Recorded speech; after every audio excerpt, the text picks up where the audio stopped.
एक दिन देवराज नारद जी अयोध्या आए। नारद जी अपनी लीलाओं और परखने वाली प्रवृत्ति के लिए प्रसिद्ध हैं।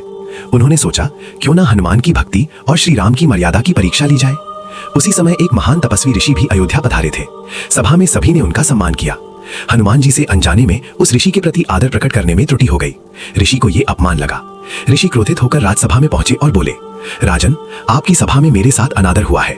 धर्मराज कहलाने वाले राज्य में यदि न्याय ना मिले तो ये मर्यादा का अपमान है। श्री राम के लिए धर्म सर्वोपरि था, व्यक्तिगत प्रेम या संबंध से ऊपर।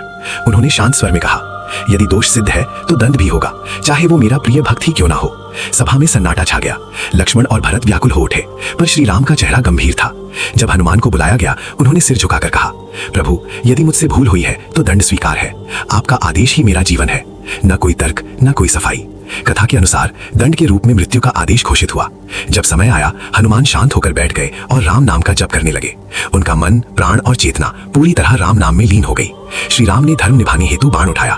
उन्होंने संकल्प लिया और बाण छोड़ा, पर जैसे ही बाण हनुमान के पास पहुंचता, वो शांत हो जाता, उसकी शक्ति नष्ट हो जाती। क्योंकि राम जिस नाम का स्मरण कर बाण चला रहे थे, हनुमान उसी राम नाम में पूर्ण रूप से विलीन थे। नाम और नामी में भेद नहीं होता, ऐसा भक्त परंपरा का सिद्धांत है। इसलिए बाण अपने ही नाम की शक्ति के सामने निष्प्रभावी हो गया। ऋषि ने यह दृश्य देखा, उनका क्रोध शांत हो गया। उन्होंने कहा, ऐसी भक्ति दुर्लभ है जहां दंड भी प्रभावहीन हो जाए। तब श्री राम मुस्कुराए। उन्होंने हनुमान को उठाया